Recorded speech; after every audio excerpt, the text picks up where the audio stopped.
Bonjour mon cher Jean-Eudes, est-ce que vous connaissez Frag Pro Shooter? Mais pas du tout. Eh bien, Frag Pro Shooter est un FPS spécialement conçu pour mobile. Jouez avec plus d'1 million de joueurs quotidiens. Créez votre deck et construisez votre propre stratégie pour détruire les bâtiments adverses. Détruisez les bunkers et les tours de vos ennemis le plus rapidement possible. Massacrez vos ennemis jusqu'au dernier et brûlez leur famille. Plus de 90 personnages à collectionner avec leur gameplay et pouvoirs spécifiques. Et maintenant, découvrez le nouveau personnage, Sunny. Il peut placer des pièges holographiques presque invisibles qui étourdissent les ennemis autour de lui dans la zone jusqu'à ce qu'il soit détruit. Des pièges qui détruisent des ennemis holographiques dans une zone presque invisible jusqu'à ce qu'il est détruite? Grâce au lien en description, récupère des ressources gratuites même pour ceux qui ont déjà installé Frag. Un coffre en or, 500 pièces d'or ainsi que 50 diamants pour une valeur de 7 €. Waouh, le cours de l'or et du diamant a vachement baissé. Jeu disponible sur tablette et mobile. Salut à tous, vous êtes sur le point de regarder la prochaine vidéo JDG dans sa version censurée. Si vous en avez la possibilité, je vous invite donc très sérieusement à aller regarder la version réservée aux plus de 18 ans qui, elle, ne comporte aucune censure. Et je vous dis ça alors que cette version 18+, pourtant, sera évidemment démonétisée et ne nous rapportera pas un centime, à part le sponsor bien sûr. Alors, je n'en veux absolument pas à la modération française qui ne fait que appliquer la politique dictée depuis les États-Unis, mais la censure a atteint un degré de stupidité tel qu'on nous a demandé de biper des mots comme fesses ou pisser. De la même manière, dans leur politique absurde, les femmes sont parfois considérées comme du contenu sexuel. Donc vous verrez que dans cette vidéo, il y a des passages, plusieurs passages même, où il y a des femmes qui sont floutées ou pixelisées ou censurées, alors qu'elles sont pourtant totalement habillées. Alors, je sais pas si c'est du puritanisme à outrance ou si dans leur tête malade, ils pensent protéger les femmes en faisant ça, mais le résultat est le même, c'est qu'on se retrouve avec une politique de censure digne du pire des régimes talibans. Donc voilà, comme pour Cyberpunk, cette vidéo sera divisée en deux parties, une vidéo réservée aux plus de 18 ans qui n'est pas censurée, et une vidéo accessible à tout le monde qui sera censurée, et je pense que ce genre de choses va se multiplier pour nous à l'avenir, puisqu'il semblerait que YouTube vous considère tous comme des enfants sortis d'une crèche. Mon avis personnel, c'est que par sa politique de censure qui ne se cache même plus, en fait, YouTube essaie de pousser vers la sortie tout ce qui n'est pas ce fameux contenu tendance-friendly, good vibe, que j'affectionne tant, vous le savez. Sincèrement, j'ai atteint un degré de dégoût envers cette plateforme qui est tel que, même en sachant qu'il s'agit de notre principale source de revenus, je lui souhaite de crever, franchement, tout simplement. Parce que produire du contenu avec un commissaire politique qui regarde par-dessus ton épaule en permanence pour te dire ce que tu as le droit de dire ou de pas dire, pour moi, c'est juste plus de la création, en fait. Voilà, bah sur ce, donc, je vous souhaite quand même un bon visionnage, et j'espère que ça vous plaira malgré tout.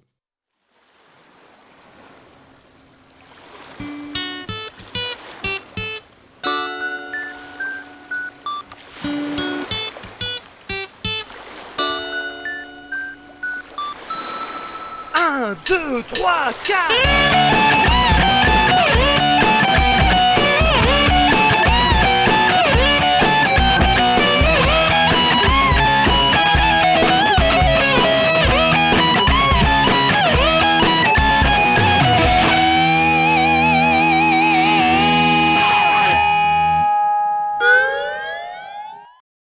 Salut à tous, si je vous dis FPS, vous me dites... Le jeu de tir à la première personne, ou en anglais FPS, est un genre de jeu vidéo de tir fondé sur des combats de vision subjective, c'est-à-dire que le joueur voit l'action à travers les yeux du protagoniste. Non, je voulais dire me citer un FPS. Ah oui, Mario 2.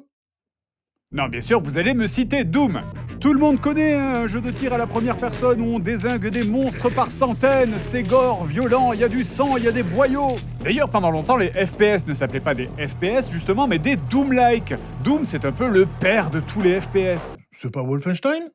Si, mais vu que si j'en parle, on va se faire démonétiser, on va dire que c'est Doom. Mais avant d'aller plus loin, revenons un peu en arrière, parce que ce soit pour parler de Doom ou de Duke Nukem, je ne peux pas commencer sans évoquer le modèle du shareware. Lorsque Scott Miller, le futur producteur des Duke Nukem, crée sa société, Apogee, il a recours à un système original, le shareware. Le shareware, c'est qu'en gros, ton jeu est divisé en plusieurs parties, et d'ailleurs, t'as même le droit de le copier pour le refiler à tous tes potes. Mais par contre, si t'as aimé ça et que tu veux la suite, bah là, il va falloir hacker. Et vous savez qui d'autre applique ce système ? Les vendeurs de crack? J'allais dire les jeux mobiles, mais les deux réponses sont valides. Ce modèle est un succès total, et avec aucun intermédiaire, Scott Miller récolte presque 100 000 balles la première année en distribuant son jeu Kingdom of Crows. Ouais, ça les vaut. Très vite, il laisse tomber la programmation et recrute des petits nouveaux pour bosser à sa place. Apogee devient alors à la fois éditeur et développeur de jeux vidéo. Et les nouveaux venus vont l'aider à créer leur nouveau héros, un certain Duke Nukem. Ah pardon, c'est pas lui. Oui, alors Duke Nukem à la base c'est censé être le nom d'un personnage de Captain Planet, sauf que du coup ils ont flippé de se prendre un procès au cul, et donc c'est pour ça qu'ils ont renommé leur version 2.0 en Duke Nukem. Attendez une seconde, je me souviens de vous. C'était vous, Bitman? Je ne travaille toujours pas ici. Sauf que, manque de bol pour Captain Planet, le nom du méchant n'était pas déposé, et c'est pour ça que Duke Nukem a pu de nouveau s'appeler Duke Nukem dans les jeux suivants. Et justement, le troisième opus de Duke Nukem est en préparation, et contrairement aux deux premiers qui étaient des platformers, celui-ci sera un Doom-like. Il fera même mieux que Doom, puisque le moteur de Duke Nukem 3D permettra à Duke de nager, voler en jetpack, regarder en haut et en bas, chose qui était impossible dans Doom, et même détruire des éléments du décor. Mais évidemment, c'est surtout le côté beauf décomplexé du personnage qui fera parler du jeu. Le personnage est violent, vulgaire, sale, sexiste, misogyne. C'est normal donc que ce soit un énorme succès. Cette phrase va encore me valoir des problèmes. Dès 97, la suite de Duke 3D est annoncée en grande pompe et le jeu s'appellera Duke Nukem Forever, un titre calqué sur Batman Forever. Déjà, ils ont construit leur jeu sur un cimetière indien, ça partait mal.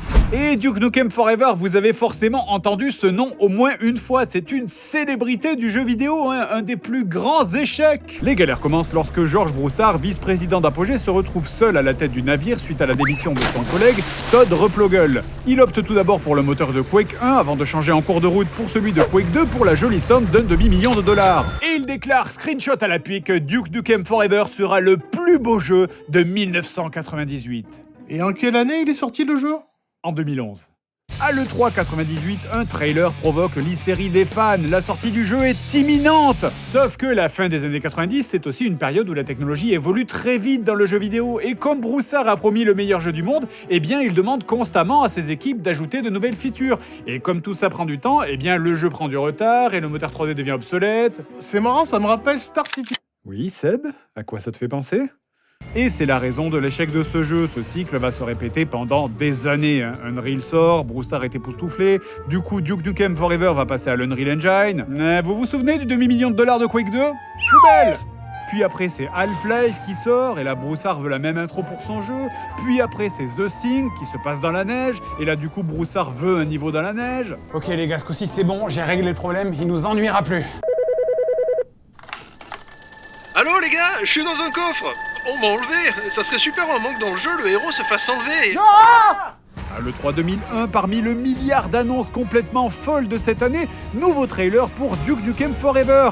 Et entre-temps, leur éditeur GT Interactive, qui se sont fait d'abord racheter par Infogrames, puis revendre à Take-Two, se permettent de communiquer dans la presse sur l'hypothétique sortie du jeu. Communication auquel Broussard répondra « Il ferait mieux de fermer leur putain de gueule. Le jeu, il sera fini quand il sera fini !»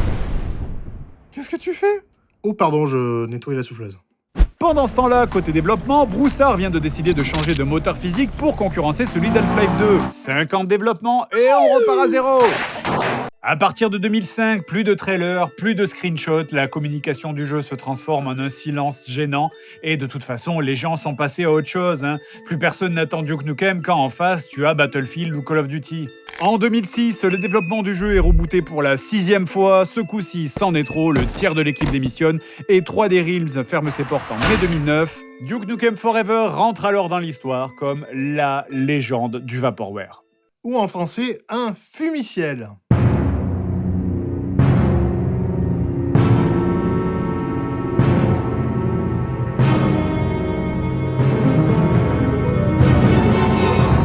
ça aurait pu, et même aurait dû, s'arrêter là, mais un des anciens de 3D Realms, Randy Pitchford, devenu entre-temps président de Gearbox, que vous connaissez tous pour Borderlands, réussira par un tour de passe-passe juridique et financier à récupérer le jeu en secret, et finalement, le jeu sortira en 2011 après 14 années de développement.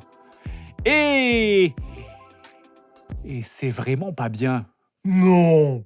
Le jeu s'ouvre sur Duke, votre personnage qui... Allez, on se bouge le cul. Tout le monde veut voir Duke et son gros calibre en action. Bon, ben moi je vais m'en aller, je pense qu'on n'aura pas besoin de moi aujourd'hui. Il a l'air bien ce jeu. Voilà, donc c'est littéralement la première image que vous voyez de ce jeu, un urinoir avec un bouton sur lequel il y a marqué pisser. D'ailleurs, vous pouvez aussi attraper du caca dans les toilettes, puis ensuite jeter le caca sur les murs pour en repeindre la surface avec du caca. Quand t'es dans la merde, ça se confirme. Ok, donc JDG à côté, c'est du Shakespeare. Le jeu commence donc en réalité juste avant la fin de Duke Nukem 3D. Vous affrontez un énorme monstre dans un stade, qui est le même que vous devez battre à la fin de Duke 3D. Vous le battez, vous arrachez sa tête et bam, vous transformez l'essai. Titre du jeu. Yeah! Qu'est-ce que je fais? Je bois même pas d'alcool, moi. Mais en fait, tout ça n'était que tromperie. Vous étiez en réalité en train de jouer à un jeu vidéo pendant que... Oh, c'était marrant. T'as pris ton pied, chérie? Qu'est-ce qu'elles font? Me refont les lacets. À deux? J'ai 2 chaussures. Qu'est-ce que t'as pensé du jeu, Duke? T'as trouvé ça bon?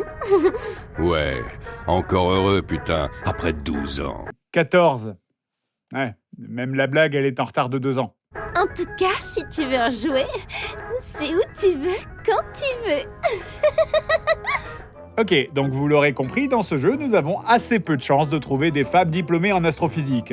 Alors, entendons-nous, dans Duke 3D, on pouvait déjà filer un billet à des stripteaseuses pour avoir droit à la technique du moulin bulgare. Et bon, c'était un peu beauf, ça pouvait faire sourire, mais au moins les femmes dans Duke 3D, elles parlaient pas, et c'était mieux. Je vais reformuler. Ce que je veux dire par là, c'est que au moins dans Duke 3D, le fait que les personnages féminins ne parlaient pas, ça permettait d'éviter de montrer qu'elles étaient connes comme des balais. Oh mon Dieu, Duke! Merci. Vous êtes un tireur exceptionnel. Je suis à vous quand vous voulez. Oh là là, je m'en fiche qu'il soit petit.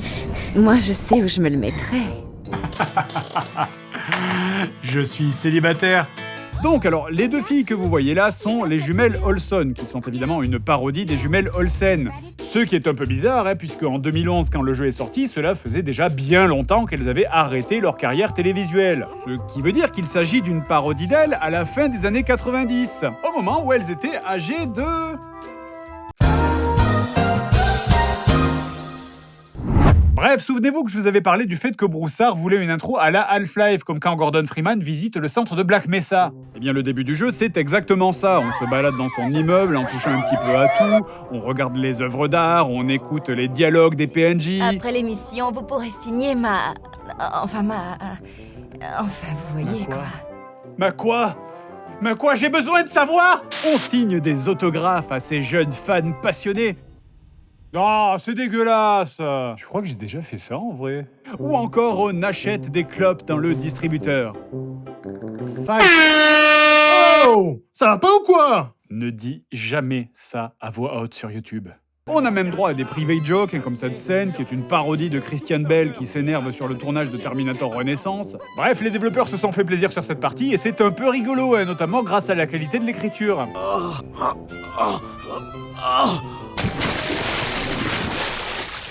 Boum! Alors, c'est qui le plus fort? C'est de la poésie à mes oreilles. Bref, très rapidement, les aliens se mettent à attaquer la ville, et c'est là où le vrai jeu va commencer, et c'est plutôt pas ouf en fait. Le cœur du gameplay est foiré, on a des murs invisibles partout, un système d'endurance qui essouffle ton personnage quand il court, et surtout la plus grosse critique qui a été faite à ce jeu, c'est que Duke est limité à 2 armes maximum, ce qui castre complètement le côté bourrin du jeu, alors que c'était l'essence même de ce qui avait fait le succès de Duke Nukem 3D. Ce côté je me balade partout, j'ai plein d'armes, j'explose de l'alien par centaines. À la place maintenant, donc, on a un système de 2 armes repompé d'ailleurs sur Halo, ce qui est assez ironique parce que le jeu se permet justement de lâcher une crotte sur Halo un peu plus loin. On vous a apporté votre belle armure verte, si vous la voulez. Les armures, c'est pour les looses. Après, vous connaissez l'expression, hein, la paille, la poutre, L'hôpital, la charité, l'œuf, la poule. Eric et Ramsey. Après, je vais être clair, hein, le jeu n'est pas mauvais, c'est juste un FPS complètement générique du début des années 2010, comme il y en a eu des dizaines. Et en fait, s'il n'y avait pas eu tout ce foin au niveau du développement et la licence Duke Nukem, ben, c'est typiquement le genre de jeu dont personne n'aurait parlé en fait. Alors, c'est pas mauvais, hein, mais c'est juste que ça marche pas bien. On a un système d'ego pour remonter sa barre de vie. Parce que, ouais, Duke, il a pas de barre de vie, hein, il a une barre d'ego. Et pour regagner de l'ego, il faut soulever des poids ou jouer au flipper. C'est l'heure de botter des culs. Et d'ailleurs, le jeu est rempli de messages éducatifs. Ah, bah tu vois, Jonathan, que j'avais raison. Alors maintenant, t'arrêtes de faire l'enfant et tu bois ta bière. On a même des passages plutôt intéressants hein, dans le jeu. On a des phases de gameplay où notre personnage est rétréci, comme dans Duke 3D, des phases où on va contrôler une petite voiture télécommandée, ou même monter dedans, des phases de shoot en position fixe, des QTE, et pas mal de mini-jeux d'une manière générale qui sont plutôt fun.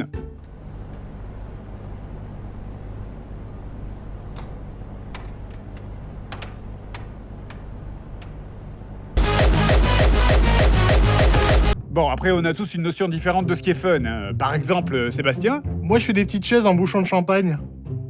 Voilà, ça c'est fun. Par contre, passer 1h30 à essayer de faire un saut dans une phase de voiture épouvantable, mais genre vraiment, hein, j'ai un putain de disque dur entier d'images sur ce passage-là. Ça, c'est pas fun. Et ça rend fou, hein. Et d'ailleurs, en plus, je me suis softlock, là.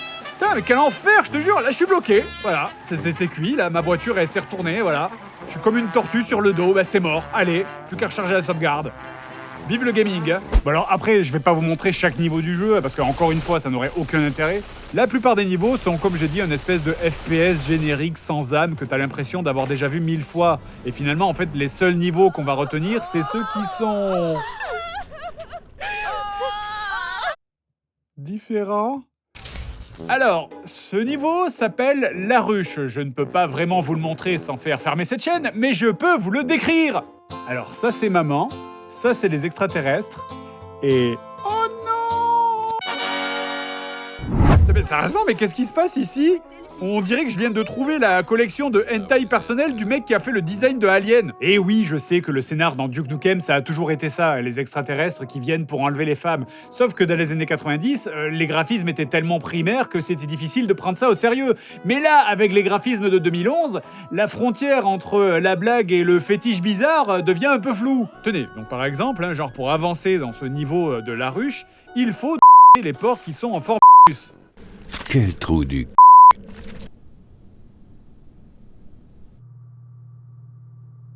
Et je vous ai montré ce niveau qui est horrible. Et encore, je vous montre pas tout, hein, mais il y a un autre passage glauquissime dans une salle de striptease. Alors, je suis désolé pour la censure, mais là, vraiment, j'ai pas le choix. Où on doit récupérer divers items, tels des pop-corn, un cigare et un rince-doigt.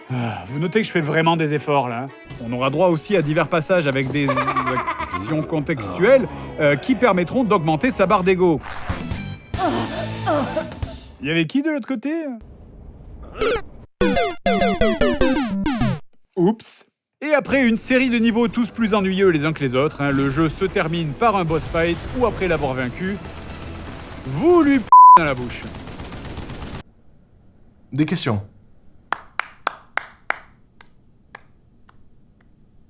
Le monde entier saluera la médiocrité du jeu et après une si longue attente, la déception sera forcément immense.